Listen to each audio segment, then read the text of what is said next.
The downtown D.C. offices buzzed with cautious energy. It was just past 9 o'clock a.m. and American actor Jonathan Roumie was already on his second strong coffee and fourth strategy call. He moved with purpose, his steps deliberate, a small, worn rosary bracelet at his wrist reflecting dimly under the fluorescence. He was used to pressure. As a prominent public figure, an outspoken advocate, his strong convictions, particularly on matters of faith and cultural impact, made headlines every time he spoke publicly. But that morning, the tone shifted. Emma, his longtime associate and strategist, intercepted him outside the conference room. "Senator Bernie Sanders wants to see you alone." Jonathan blinked. Did he say why? Emma hesitated. Didn't have to. His aide looked tense. Jonathan nodded and straightened his jacket. He knew Senator Sanders, the veteran senator, a key figure in progressive politics, and one of the architects of independent movement strategy. He didn't call meetings without motive and certainly not without agenda. Jonathan walked down the narrow hallway toward the office Senator Sanders occasionally used when meeting with other high-ranking officials. The walls were lined with framed policy briefs and historical photos. It all felt oddly quiet. He knocked once. "Come in." Senator Sanders stood at the window, hands behind his back. He turned slowly, his expression unreadable. No staff, no notes, just the two of them. "Jonathan," Senator Sanders said smoothly, "you've made quite a name for yourself." Jonathan smiled tightly. "I'd like to think I've earned it." He nodded, then sighed. "Which is why we have a problem." Jonathan froze, the air thickening. The movement's shifting. Media is watching every move. Key organizational leaders are nervous. "You're too loud, too raw, and honestly too dangerous." Jonathan narrowed his eyes. "Dangerous how?" Senator Sanders walked closer, lowering his voice. "The base loves you, but leadership doesn't. Certain progressive figures might back you today, but politics change fast. So, here's what I'm asking. Step down gracefully from your prominent public role. Write the letter, hand it in quietly. Say it's personal. You'll be back someday." Jonathan stared at him, breath slow. Senator Sanders placed a blank envelope on the table. "You have until Friday." And with that, he left him alone in the room with nothing but silence, a chair, and the sound of his heartbeat pounding like a war drum. Jonathan sat in the silent office, the envelope on the table like a dare. The fluorescent light above flickered slightly, as if reacting to the tension in the room. His fingers hovered above the manila paper, but he didn't reach for it. He wasn't afraid, just furious. Too raw, too dangerous. Senator Sanders' words rang louder the more he thought about them. He had taken bullets from media outlets, activists, even late-night comedians. But now the warning came from inside the ranks of those who should have been allies, from someone who should have had his back. "They want my public silence. Not because I failed, but because I shook things too much." Emma found him in the hallway moments later, her voice low. "What did he say?" Jonathan didn't break stride. "He gave me a deadline." They reached his temporary office and he locked the door behind them. Emma leaned on the edge of the desk while Jonathan paced. "Do they think I was doing this for applause?" Jonathan asked. "I've advocated for our values through fire. I've spoken when no one else would. And now that I've become a threat to their comfort zones, they want me to fade," Emma offered. "He's worried about long-standing progressive groups," Jonathan scoffed. "These groups don't elect leaders. People do." He sat down and stared at the blank resignation letter on his screen. Not a single word had been typed. He considered it just long enough to understand what they really wanted. It wasn't about stepping down. It was about stepping aside. And American actor Jonathan Roumie had never made a habit of doing that. Later that evening, a staffer from Senator Sanders' team dropped off a draft statement from the senator's office. Polite, polished, press-ready, Mr. Roumie has decided to reduce his public commentary to focus on personal reflection. Jonathan tore it in half without reading past the first sentence. Then he did something no one expected. He pulled out a fresh page, not to write a resignation letter, to write a speech, one that would turn the table. They tried to corner him and silence his platform. By sunrise, Jonathan's office looked like a campaign bunker. Printed notes sprawled across the desk. Yellow highlighters marked phrases on old transcripts. His laptop screen flickered with talking points, not for stepping down, but for standing up. He hadn't slept. Neither had Emma, who was now balancing a phone on one shoulder while typing furiously with both hands. "You're actually doing this?" Emma asked. Jonathan didn't look up. "They want quiet. I'm giving them clarity." He knew what was at stake. If he went public, he wouldn't just be risking his reputation. He'd be declaring open defiance against one of the progressive movement's most powerful figures. There would be blowback, isolation, maybe even distance from other public figures if they felt cornered. But Jonathan never chose this path for comfort. He chose it because truth demanded a voice. By noon, word had already leaked. Is actor Jonathan Roumie stepping back? Did Senator Bernie Sanders push him out? Is Roumie's voice of conviction burning too hot for the establishment? Fox producers texted. CNN anchors speculated. Even the New York Times ran a teaser. Internal progressive shakeup. Prominent actor's public role in question. Emma leaned across the table. They're prepping both stories. One where you quietly comply, and one where you go rogue. Jonathan tapped his pen against the table, eyes calm. Then let's give them a third option, the truth. He scheduled a live public statement for Friday, Senator Sanders' deadline. No networks were told in advance, no leaks, no coordination, just a simple tweet from Jonathan's official account. This Friday, 11 a.m., I have something to say. Within minutes, #Roumie Speaks again began trending. Speculation exploded, and Senator Sanders' team started dialing. Emma's phone lit up again. She didn't answer. Jonathan, still calm, stood before his office mirror. He adjusted the rosary bracelet at his wrist and whispered to himself, "They think I'll go down quiet, but they forgot who gave me my voice." This wasn't just damage control. It was the beginning of his reckoning. By Thursday night, Washington was no longer whispering. The press briefing room was booked under Jonathan Roumie's name. No agenda had been released. No official statement circulated. And yet, every major outlet had confirmed attendance. The silence around his speech only amplified the tension. He's not stepping down. He's staging something. That was the quote from an unnamed progressive aide printed in Politico. And it was exactly what Jonathan wanted them to believe. He wasn't staging anything. He was telling the truth. Inside his apartment, Jonathan stood barefoot in the kitchen, coffee in hand, laptop screen glowing with draft lines he'd written and rewritten. Emma was asleep on the couch, surrounded by empty water bottles and wrinkled notes. Jonathan quietly whispered his opening line to himself. They didn't ask me to step aside. They told me. The weight of that sentence wasn't just personal, it was political, cultural, a reminder that voices who speak too boldly still get asked to sit down, even by their own, especially by their own. He clicked off his laptop and walked to the window. Below, the city pulsed with life, cars blurring past, lights flickering, ambitions colliding. Somewhere out there, Senator Sanders was likely calling allies, prepping spin, maybe even preparing a public statement of his own just in case. But Jonathan wasn't prepping for damage. He was prepping for impact. The next morning, his team arrived early. No makeup artists, no PR strategists, just Emma, 2 aides, and the speech in a folder. Jonathan refused to share until the moment came. "If I fall," he told Emma, "I fall on my own words." Emma just smiled. "Then I hope they're wearing armor." At 10:58 a.m., Jonathan stood at the podium. The room was electric. Reporters were already live. Social media counters ticked upward by the second. Even rival networks streamed the event. And in the front row, Senator Bernie Sanders' chief strategist sat with arms crossed, face unreadable. Jonathan looked down once at the folder. Then he closed it. He didn't need paper to say what was carved into his spine. He looked into the cameras, adjusted his rosary bracelet, and took a breath. Jonathan's voice rang out sharp and steady. "Let me be clear. No one asked me if I was ready to step aside. They told me I had until Friday this morning, to walk away quietly, to keep the peace, to make the establishment comfortable." The press room froze. Phones hovered midair. Pens stopped moving. I was told I'm too loud, too independent, too loyal to my convictions, and too willing to say what others only hint at behind closed doors. A ripple moved through the crowd. Reporters shifting, whispers building, Senator Sanders' aide now leaning forward. They gave me a blank envelope and a polite draft. They said to say it was personal, that it was my decision, but it wasn't, not even close. Emma stood just off stage, her arms folded, expression unreadable, but her eyes burned with pride. I wasn't hired to be agreeable. I was hired to tell the truth, even when it's uncomfortable, even when it threatens old alliances, especially when it rattles those who think their tenure earns them immunity. Jonathan paused, letting his words settle like thunder after lightning. "So I won't step down from my platform. I won't retreat. And I will not apologize for speaking with conviction. Not for political pressure, not for party calculus, not for anyone." The room erupted, not in applause, but in something rarer in Washington: respect. Even those who disagreed with him politically couldn't deny the moment. This wasn't just a defiance of Senator Sanders.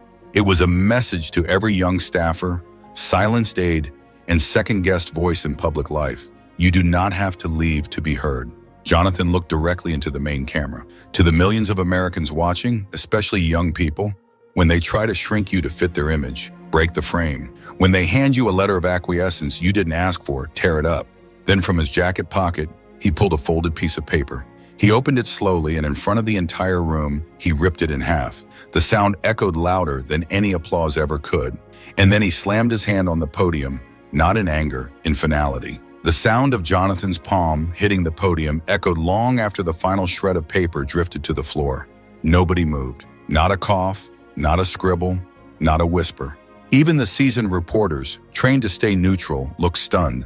Some raised eyebrows, others dropped their pens entirely. Senator Sanders' aide in the front row didn't even blink. His jaw was locked, his eyes flickering with what could only be described as panic. "Questions?"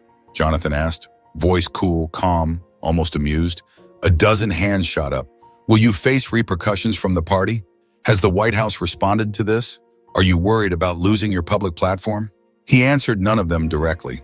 "This isn't about me. It's about how many people get told to sit down because they're not polished enough, not safe enough. I've met Americans who speak more truth in a single diner booth than some leaders do in a 4-year term." He glanced toward the back of the room where a young intern stood frozen near the door, clearly shaken, maybe even inspired. "And to the young staffers watching, they'll tell you this town runs on protocol, but it actually runs on pressure. If you can't stand under it, they'll try to make you disappear. But pressure doesn't break diamonds, it makes them." And with that, he stepped back from the podium. No thank you, no follow-up, just silence. A new kind of silence, the kind that says, everything just changed. Emma met him outside the briefing room. That was, Jonathan exhaled, necessary. His phone buzzed. A text from an unknown number popped up. "You've started something we can't control." And that's exactly what scares them. No name, no signature, just a final line. "More to come. Be ready." Jonathan pocketed the phone and kept walking. This wasn't the end of a speech. It was the start of a storm. The moment Jonathan Roumie ripped up the demand for silence, the world didn't just watch. It ignited. Within an hour, every major news network had aired the footage. Conservative outlets hailed it as a defining stand against establishment politics. Liberal commentators, begrudgingly or not, admitted his act was a masterstroke of political theater. Social media detonated. A slow-motion clip of him slamming the podium with dramatic music underneath hit 1 million views in 30 minutes. The hashtags #Roumie won't fold, #ripped the script, and #unbossed and unbought trended globally. This wasn't just a political move. This was a cultural moment, one headline declared. Inside progressive circles, the reaction was far more fractured. Some strategists saw gold, raw authenticity that could energize the movement's disillusioned base. Others saw a ticking time bomb. The Democratic National Committee issued no official statement. Senator Sanders' office stayed silent. Only an anonymous leak to the Hill carried their disapproval. Mr. Roumie's behavior reflects a personal brand, not party unity. That line was meant to dismiss him. Instead, it gave his movement a name. Jonathan didn't reply to reporters. He didn't post online. He didn't need to. The clip spoke for itself, but in private, he and Emma sat in his DC office, watching the storm unfold across 15 different screens. Emma scrolled through reaction videos. CNN's panel is torn. One anchor called you a fire starter in a flammable town. Jonathan raised an eyebrow. They're not wrong. His phone buzzed again. Another anonymous message. Just one line. "You did what we never dared. You're not alone anymore." It wasn't the first. Over a dozen such messages had come in since Friday. Some from interns, others from congressional aides, one from a former campaign manager who had vanished after a scandal, but was clearly still watching. Each one echoed the same sentiment. You didn't just rip paper, you tore through silence. Back at the DNC, the mood had shifted from damage control to confusion. No one could figure out whether Jonathan was now a liability or an uncontainable asset. Polls showed a spike in grassroots support. Small donors flooded his inbox. Fox commentators debated whether he should run for office himself. In the quiet of his office, Jonathan stayed calm. "They think this ends with a viral clip," he said. "They're wrong." Emma leaned back in her chair. "So what now?" Jonathan didn't hesitate. "Now I keep talking and I see who listens." By Monday morning, the air inside the West Wing felt thicker. Jonathan had barely stepped into his office when Emma rushed in, her phone already held out like a live grenade. The screen displayed a meeting invite, plain, sterile, no subject line, from Chief of Staff, location Oval Office, time 11:30 a.m. Attendees, POTUS, Roumie. Jonathan read it once, then again. Emma didn't need to speak. They both knew what this meant. The silence from party leadership over the weekend hadn't been indifference. It had been strategy, waiting to corner him in person. Should I call legal? Emma asked. Jonathan shook his head. I'm going alone. At 11:28 a.m., he walked the marble halls toward the Oval with his chin high and his pulse steady. Staffers glanced up as he passed, most pretending not to stare, but they all knew. Everyone in Washington had seen the moment he tore the letter, and now everyone was waiting to see whether he would be torn down in return. The Oval Office was quiet when he entered. The president sat behind the resolute desk, flanked by two of his most senior advisors. Their faces were carefully arranged, expressions of cordial concern barely hiding the tension underneath. Jonathan, the president said, gesturing to the seat opposite him. Take a moment. Jonathan sat, spine straight, fingers lightly folded in his lap. The president tapped a manila folder on the desk. You understand what you've tricked her. Jonathan didn't blink. Clarity. One of the advisors leaned in. What you did was reckless. You forced Senator Sanders into a corner on live television. Jonathan tilted his head. No one forced him to corner me first. The advisor's jaw tightened, but the president held up a hand. Let's be honest, Jonathan. You've become a symbol. That gives you power, but it also makes you dangerous to both sides. I'm not trying to be a symbol, he said calmly. I just won't play dead when someone hands me a loaded envelope. The other advisor broke in. You're trending higher than any public advocate in a decade. That kind of spotlight comes with consequences. If you're going to burn down the old order, we need to know what you plan to build. Jonathan leaned forward slightly. Something honest, something loud, something that doesn't come with a pre-approved script. The president exhaled slowly, tapping his fingers on the desk again. You'll stay in your public role, but the informal backing you had, that's gone. Jonathan nodded once. Good. I never asked for a shield. The president gave him a long look, then just a hint of something else in his expression. Respect. As Jonathan left the Oval, aides turned to look, but this time they weren't watching him fall. They were watching him rise. Jonathan walked out of the Oval Office with no fanfare, no entourage, just the steady echo of his steps down the hallway and the distant buzz of a White House still recovering from the aftershock. He hadn't been fired. He hadn't been silenced, but he had been warned. The informal backing you had, that's gone. Yet Jonathan knew something else. The walls didn't offer him safety anymore. The people did. By the time he reached his office, his inbox was flooded. Some were official, others encrypted, but the tone was the same across the board. He had cracked something open. I watched your press conference from my basement. I cried. I've worked in this town for 9 years, and I've never seen someone speak like that. You've got enemies now, but you've got an army too. You made me believe we could still change things. Many of the messages weren't from big names. They were from interns, staffers, military spouses, exhausted voters, people who had spent years being polite, following rules, muting themselves in rooms dominated by those who spoke louder but meant less. And now Jonathan had spoken for them. Emma entered the room holding a tablet. The internet's melting again, she said. How a Roumie effect is trending, and not just in political circles. She tossed the tablet onto the couch, then sat beside Jonathan. You're not just an actor anymore, she said. You're something else. Jonathan took a breath. He wasn't ready to call it a movement. That sounded too rehearsed, too self-important. He hadn't torn up that letter to launch a revolution. He'd done it to stay honest with himself. But the country had seen more than defiance. They saw permission to speak, to challenge, to push back against the machinery that silenced them. That night, he received a call from an independent policy group. They wanted him to headline an upcoming conference on new leadership voices. He didn't commit, but he didn't hang up either. Later, he drove alone to a quiet spot in Arlington, an overlook where the DC skyline burned against the dark. He rolled down the windows and listened to the wind. He thought about his journey as an actor, the sacrifices, the faith that had guided him. He thought about the first time he'd walked into a DC advocacy office as a passionate newcomer, overdressed, overprepared, and underestimated. And he thought about how far he had come from that person. Now people were watching him, some with admiration, some with fear, and that meant he was doing something right. The next weekend, American actor Jonathan Roumie took the stage at the Independent Voices Summit in Tampa. Not as a political operative, not even as a proxy for any established group, but as himself. He hadn't been invited through official channels. In fact, when the organizers first drew up the schedule, his name was absent. But after the explosion of support online, after the endless clips of him tearing the demand for silence and calling out the political establishment's complacency, the pressure had been impossible to ignore. A petition demanding he be added to the speaker list hit 100,000 signatures in under 36 hours. Now, under bright lights and in front of a packed crowd, he stepped to the microphone with no script in hand.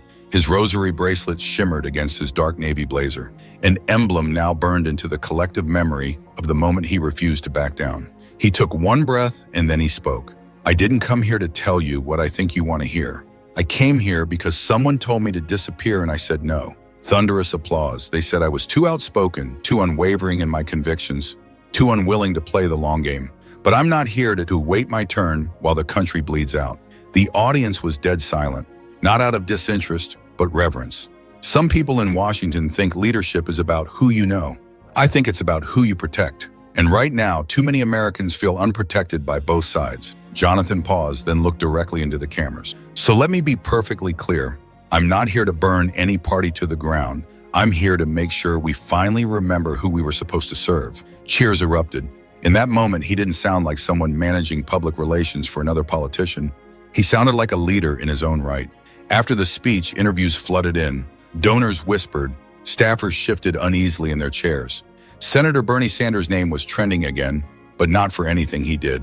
It was because of Jonathan Roumie. Roumie's not just a voice. One headline read, "He's a warning shot."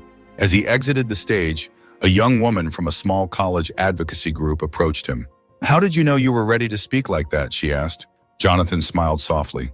"I wasn't. I was just tired of waiting for someone else to do it." That night, back at his hotel, he sat alone on the balcony overlooking the ocean. His phone buzzed nonstop. News alerts, texts, praise, pushback, but one message stood out from an unlisted number. "They underestimated you. We won't make that mistake again." He put the phone down, not in fear, but with clarity. He hadn't just survived the machine, he'd made it blink. And now, wherever the road led, whether it was a future campaign, a reshaped public discourse, or just one more mic dropped in the name of truth, he knew this much. They could ask him to step down, but they'd never stop him from standing up. American actor Jonathan Roumie didn't just tear a letter of resignation. He tore open the curtain that hides the quiet politics of intimidation, where voices like his are managed, not embraced. He stood in a city where power often values silence over sincerity, and he chose neither. He didn't ask for permission. He didn't seek applause. He didn't wait his turn. He spoke, and that was enough to terrify the ones who thought they held the script. What began as a backroom ultimatum became a national awakening. A single man, an actor, fierce, unapologetically principled, stood before cameras, ripped the silence to pieces, and reminded America that leadership isn't granted by title, but proven by fire. This was more than rebellion. It was revelation.